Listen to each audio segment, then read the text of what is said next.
My name is V. My life was flowing calmly and serenely until one day everything changed. My husband Iten is a successful businessman, kind and loving. He has always been my support and refuge. We met when I was already over 30 years old, and since then, I have enjoyed every moment spent with him. Even though he had children from a previous marriage, I accepted his family as my own. It was a difficult decision, but I chose to become the stepmother of his son Juan. Juan was a young man full of energy, over 21 years old, and he was already starting his path in adult life. Our relationship was not easy, but I did everything possible to earn his trust and respect. And then one day everything went wrong.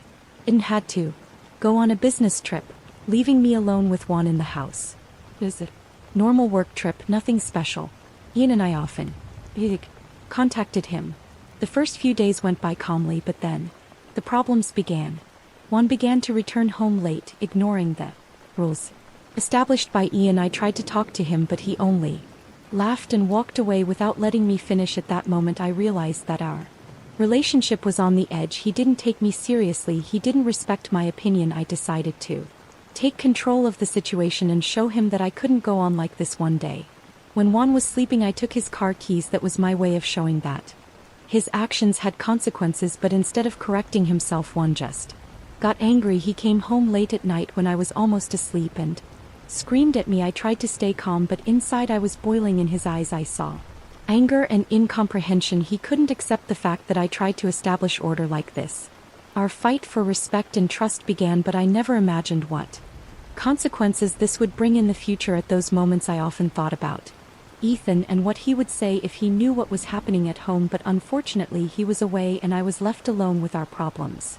After the incident with the keys, the situation only got worse when he became even more stubborn and inflexible. He often left for the night, and when he returned, his behavior was increasingly defiant. I understood that my attempts to establish order only intensified his resistance, but I was not going to give up. One night when Juan came back late again, I decided to have a serious conversation with him. He entered the house, slamming the door, and gave me a fleeting look full of contempt. I took a deep breath and approached him. "Well, we need to talk," I said firmly. He stopped and turned to me with a clearly irritated expression. "What do you want to talk about, Bella? Why are you trying to control my life?" His voice was full of sarcasm. "It's not control, Juan. It's concern. I want you to respect the rules that your father established. We all live in the same house and we must take others into account," I responded, trying to stay calm. He laughed and shook his head. "You will never be my mother, Belle. You are just his wife and nothing more," he said coldly. Those words hurt me deeply. I always knew that I could not replace the mother of Juan, but listening to him so directly was very painful. I felt tears welling in my eyes, but I didn't let them out. "I understand that I can't replace your mother, Juan, but I'm here to help you and support you. All I ask is a little respect," I said, trying to speak softly but firmly. He looked at me in silence for a few seconds, and then he simply turned around and went to his room. I stayed in the hallway, feeling the weight of that conversation on my shoulders. I understood that our relationship was on the edge, and that if I didn't find a way to establish contact, the consequences could be unpredictable. The next day Iten went on another trip. Business. I knew that now everything depended only on me. One brought friends home again, and one night the house was filled with noise and loud music. It was another party, and I felt helpless. I spent a long time in my room listening to the music and laughter coming from the living room. At first I wanted to just close my eyes and wait for everything to end on its own, but then I understood that I couldn't go on like this. Gathering courage, I put on my robe and went downstairs. When I entered the living room, the scene shocked me. Empty bottles, pizza boxes, and cigarette butts were everywhere. The young people, including one, they didn't notice my presence at all. I approached the stereo and turned off the music. The noise stopped and all eyes were on me. "Juan, we need to talk," I said, trying to stay calm. He looked at me, his eyes sparkled with defiance. "What more beautiful? You've already said everything," he replied coldly. "You can't keep behaving like this. This is our common home, and I ask that you respect her," I said, trying not to show my bewilderment. "Maybe you should relax and join us," suggested one of his friends, and everyone laughed. I felt the blood pounding in my temples. It was not just a fight for order in the house, it was a fight for respect and understanding, and I was determined not to give in. "No, Juan, this is unacceptable," I said firmly, always so serious. "Bella, maybe you really should relax," continued Juan, coming closer. To me, I looked him straight in the eyes, feeling how my determination grew. I will not tolerate this in our house, Juan. If you cannot follow the rules, you will have to find another place. For your parties, I said, trying to speak as calmly as possible. He stayed silent. His gaze was still cold. Then he turned around abruptly and headed towards the exit, indicating to his friends to follow him. The moment the door closed behind them, I felt the strength abandon me. I let myself fall slowly in a chair, feeling the tears beginning to roll down my cheeks. This was my first little victory. But deep inside, I knew the real tests were yet to come. The day after the incident, I woke up with a weight on my soul. The house was empty and silent, but I knew this was the calm before the storm. Juan had apparently spent the night at a friend's house, and I didn't know how he would react when he returned. I tried to go about my usual chores, but my thoughts kept coming back to him and what had happened in the afternoon. Juan came home. His face was serious, and in his eyes there was no trace of the challenge from the night before. He walked past me in the kitchen in silence and began to prepare dinner. I felt it was the right time to talk, and I decided to approach him. Juan, can we talk? I asked him, trying to speak softly but firmly. He stopped and looked at me, then nodded. Okay, speak, he said, sitting at the table. I know you are an adult, and I don't try to control every minute of your life, I began, but in our house there must be rules, not only for me but also for it, and he would not want that to happen here. What happened yesterday? Juan looked at me. His face was expressionless. You're right, she said finally. I was wrong, but you must understand that it's hard for me too. I'm used to being the master of my life, and sometimes I find it hard to accept new rules. Her confession surprised me. It was the first time she showed sincerity, and I felt that between us there was a possibility of improving the relationship. I understand that it's difficult for you, I answered, but let's try to find a compromise. I don't want to be your enemy. I want to help you like any mother would help her child. Juan nodded, and in his eyes I saw a spark of understanding. Okay, he said, let's try that. Little Victoria gave me confidence. I felt that we had taken a step in the right direction, but I couldn't imagine that our tests hadn't finished yet. That same night, when I was already getting ready to sleep, I heard noise downstairs. I went down and saw that Juan had brought friends back. Juan, what's wrong? I asked, feeling how anxiety grew in my chest. We just decided play a little on the console, he replied, avoiding looking me in the eyes. You promised that there would be no more loud parties, I reminded him. This is not a party, he replied.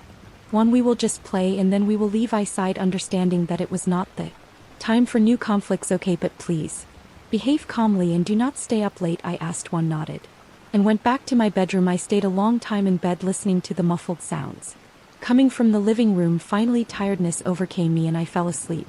In the middle of the night, I was woken up by a strange sensation. When I opened my eyes, I saw Juan standing at the door of my room. He seemed disoriented and a little scared. Juan, what is wrong? I asked him, trying not to raise my voice. Beautiful, forgive me for everything. I did not want to hurt you, he said, getting closer. It is okay, Juan. The important thing is that you understand that I am not your enemy, I answered, feeling how the tension between us began to dissipate. He sat on the edge of the bed and said in a low voice, just, I want everything to be okay. I want us to be able to live in peace. At that moment, I understood that between us a true bond had finally emerged. This was an important step in building a relationship of trust. We talked for a long time, and I felt the tension of the past few days begin to disappear. The next morning, I woke up with a new sense of hope. Our conversation with Juan the night before seemed to have opened the door to a possible reconciliation. I was determined to do everything possible to improve our relationship. While having breakfast, I heard Juan come down the stairs. He seemed calmer than usual, and in his eyes there was no trace of defiance.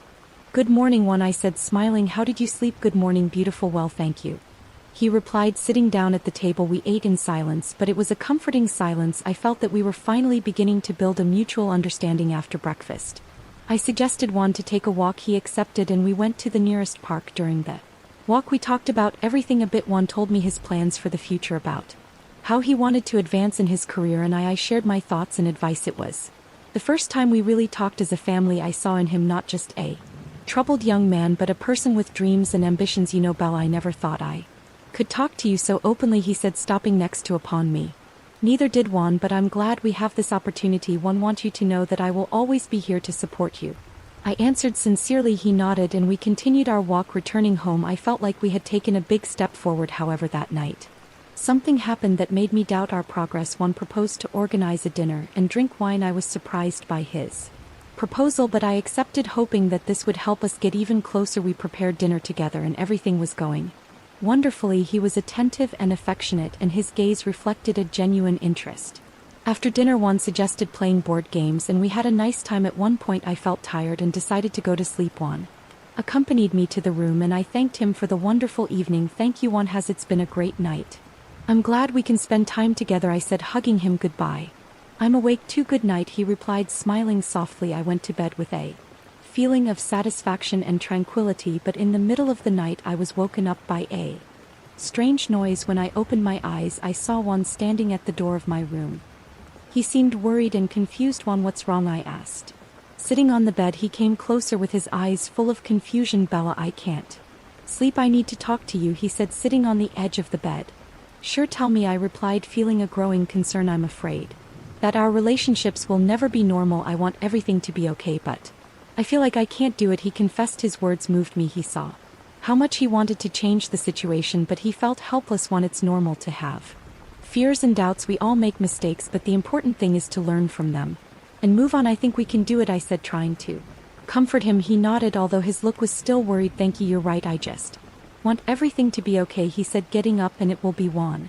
We will overcome it, I answered, smiling. He returned to his room and I went back to bed. That night I stayed awake for a long time, reflecting on our relationship and how important it was to keep working on it. The following days passed calmly. Juan tried to be polite and considerate, and I, who were building a fragile peace, avoid talking about past conflicts, focusing on the present. I began to believe that our relationship could improve. One night when Iten went out on a business trip again, Juan suggested organizing a family dinner. I accepted with joy. We prepared dinner together, laughing and sharing stories. It was a pleasant evening that, although it seemed ordinary, it meant a lot to both of us. After dinner Juan suggested having a glass of wine. I hesitated a bit but decided that it would help us get closer. We were sitting in the living room talking and enjoying the moment. Juan seemed relaxed and happy, which made me happy. Thanks, Bella, you have always been kind to me even when I didn't deserve it, he said, raising his glass. I just want us to be a real family, Juan, I replied, smiling. The night went by quietly and soon I felt tired. I said goodbye to Juan and went to bed. As I lay down I thought about how much our relationship had changed in the last few weeks. I hoped that now everything would get better. In the middle of the night I was woken up by a strange feeling. When I opened my eyes I saw Juan standing in the doorway of my room. His face was tense and in his eyes there was concern. Juan, what's wrong? I asked, trying to control my growing anxiety. Bella, I need to show you something, he said, coming closer. What is it? I asked, feeling how my heart was starting to beat faster. He handed me his phone and I saw that a video was playing on the screen. What does this mean? Juan asked, feeling how the tears began to flow. I didn't want this to happen. I just wanted to make sure you were okay. After that party I understood how wrong I was, but this got out of control, he explained. His voice trembled. I didn't know what to say. Thousands of thoughts were spinning in my mind. Why did he do this? What was he planning to do with the video? I felt betrayed and humiliated. This is unacceptable, Juan. I trusted you and you took advantage of that, I said, trying to keep my composure. I know, and I'm willing to accept any punishment. Please forgive me, beautiful. I will fix everything, he begged. I sighed deeply, trying to gather my thoughts. At that moment I understood that our relationships were on the verge of collapse, but I also knew that this could be a turning point, an opportunity for a complete cleansing and a new beginning. We will talk about this tomorrow, I said, feeling that I couldn't stay in the same room with him any longer. He nodded and left silently, leaving me alone. I lay down feeling like tiredness and emotions enveloped me like a wave. This was the most difficult challenge of my life, but I knew I had to overcome it for me, for Iten, for our family. The next morning when I woke up I felt like I was in a fog. The memories of the night conversation with Juan were weighing on my soul. I got up and went to the kitchen, hoping that a hot coffee would help me put my thoughts in order. Juan was already there. He looked tired and depressed, as if he hadn't slept all night. Good morning, Bella, he said in a low voice without looking at me. Good morning, I answered, pouring myself a cup of coffee. We sat in silence, each one immersed in their thoughts, trying to understand how we could move forward with this knowledge, how to rebuild trust, if that was even possible. Finally, Juan broke the silence. Bella, I'm so sorry. I know I did something terrible. Please give me a chance to fix it, he said, his voice full of remorse. Juan, I don't know what to say. Do you understand how big this betrayal is? I answered, trying hard to hold back my tears. Yes, I understand, and I am willing to do whatever it takes so you can trust me again, he said, looking me straight in the eyes. Okay, let's start, because delete that video right now, I said with determination. He nodded. He took out his phone and deleted the video in front of me. I felt a small Relief, but I knew that this was only the first step, and now what comes next, I asked. Feeling that the tension didn't go away, I want to show you that I can change. I want you to see it as a friend, not as an enemy, she said with a firm and sincere voice. It will be a long road, Juan, but if you are really willing to work on it, I am willing to give you a chance, I answered, feeling like a spark of hope was lit inside me. That day passed in tension, but we both tried to behave as if nothing had happened. At night after dinner, I felt exhausted. I decided to go to bed early and I went to my room. However, when I closed my eyes, I could not fall asleep. My thoughts revolved around the future, on how to rebuild our family. Suddenly the door of my room opened and Juan came in. I quickly sat up in bed. My heart beat hard. Bella, I'm sorry to bother you, but I need to talk to you, Juan said, approaching. It is not the best moment. Let's talk tomorrow, I answered, feeling a growing concern. Please, Bella, it is important, he insisted. I sighed and nodded, indicating that he should sit on the edge of the bed. What is happening? I asked, trying to remain calm. I know that after everything that has happened past, it's hard for you to trust me, but I want you to know that I really want to change, he said. His voice was shaking with emotion. I understand, Juan, but it will be a long process. You have to work hard to regain trust, Juan answered sincerely. He nodded and I saw in his eyes a glimmer of hope. I'm willing, and I want you to know that I respect and value everything you do for our family, he said, taking my hand. I felt the warmth of his hand and, to my surprise, I felt my eyes fill with tears. It was difficult, but at that moment I understood that he really wanted to change. We stayed like that for a while and I felt like a new bond was emerging between us. Thank you, Juan, I think we can do it, I said, son Endo, through the tears. I think so too, he replied in a low voice. That night I slept peacefully for the first time in a long time, feeling that in our house there was hope for a better future. After our nocturnal conversation, I felt that something new had really started between Juan and me. He was trying hard to show that he was willing to change, and I saw in his eyes a sincere desire to correct his mistakes. But this path, it wasn't easy, and new challenges awaited us. The next day, Ian called me from his business trip. He sounded tired but happy to hear my voice. Hi, beautiful. How are things at home? He asked, clearly concerned about us. Everything is going well. Juan and I are trying to improve our relationship, I answered, trying to sound optimistic. That's wonderful. I hope that soon everything will be back to how it was before, he said, and I could feel his smile through the phone. After talking to Ian, I felt a renewed sense of purpose and determination. Juan and I continued our efforts to improve our relationship. He spent more time at home, helping with chores and even offering to help with my activities. I saw that he was trying sincerely, and that gave me hope. One night while I was preparing dinner, Juan approached me in the kitchen. Bella, can I help you? She asked, surprising me with her offer. Of course, Juan would appreciate your help, I replied, smiling. We prepared dinner together and it was almost miraculous. We laughed, we talked about several things, and we felt like a real family. In a moment, Juan stopped and looked at me seriously. Bella, I want to apologize again. I know you were right and that I need to work hard on myself, he said with a voice full of sincerity. Juan, I see that you are changing. The important thing is to move forward. We all make mistakes, but what matters is how we correct them, I replied, putting a hand on his shoulder. He nodded and we continued cooking. After dinner, we sat at the table enjoying the food, and from the conversation at that moment I felt that we could really get closer and overcome all the difficulties. However, although everything seemed perfect, I knew that this was just the beginning. New challenges awaited us, and one of them surprised us. That same night, Juan asked permission to invite his friends to spend the evening. I hesitated but decided to give him a chance. Of course, Juan, but please respect the rules and do not make too much noise, I said, trying to sound confident. Thank you, beautiful. I promise that everything will be fine, he replied with a smile. That night his friends began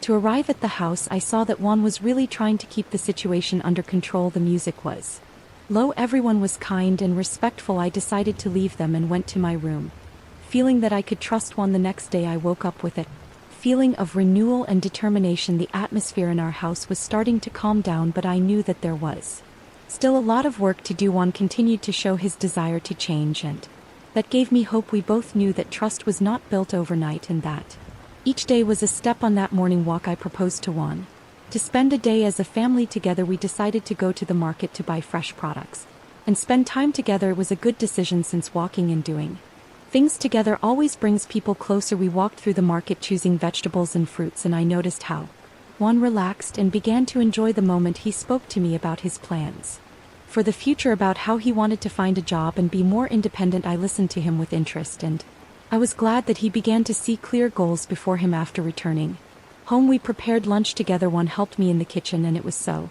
nice and natural, as if all our past conflicts were slowly disappearing. Beautiful. I want to thank you for always being there and supporting me, said Juan when we sat at the table. You are making great progress, Juan. I am proud of you, I replied, feeling how my heart filled with warmth that night as we cleaned the table. I noticed Juan became more open and confident. He began to tell me memories of his childhood and how much he missed his mother, and felt like a deep emotional bond was forming between us, which was important for both of us. Beautiful. I never thought I could talk to you so openly.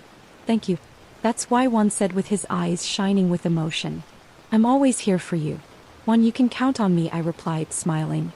The next day I woke up with new strength and determination. Our house was slowly becoming establishing an atmosphere of tranquility, but I knew that there was still a lot of work ahead. Juan was trying hard to show his desire to change, and that gave me hope. We both knew that trust is not regained overnight, and that each day was one more step on that path. In the morning, I proposed to Juan to spend a day as a family together. We decided to go to the market to buy fresh products and spend time together. It was a good decision, since walking and doing things together always brings people together. We walked through the market choosing vegetables and fruits, and I noticed how Juan relaxed and began to enjoy the moment. He told me about his plans for the future, about how he wanted to find a job and be more independent. I listened to him with interest, and I was glad that he began to see clear goals before him after returning home. We prepared lunch together. Juan helped me in the kitchen, and it was so nice and natural, as if all our past conflicts were slowly disappearing. Beautiful. I want to thank you for always being there and supporting me, said Juan when we sat at the table. You are making great progress, Juan. I am proud of you, I replied, feeling how my heart filled with warmth that night as we cleaned the table. I noticed Juan became more open and confident. He began to tell me memories of his childhood and how much he missed his mother. He felt like a deep emotional bond was forming between us, which was important for both. Beautiful. I never thought I could talk to you so openly. Thank you. That is why, Juan said with his eyes shining with emotion. I am always here for you, Juan. You can count on me, I replied, smiling. Several months passed, and our life slowly returned to normal. Juan found a job and became more independent, and our relationship strengthened. He returned from his business trip, and I was happy to see how he and his son managed to understand each other better. We moved to Madrid, where a new stage of our lives began. Juan decided to stay with us, and together we began to build a future. The tests we had overcome made us stronger and closer to each other. Every day I thanked life for allowing us to overcome all difficulties and find harmony in our family. Our story became a reminder that even in the most difficult situations, there is always hope for a better future.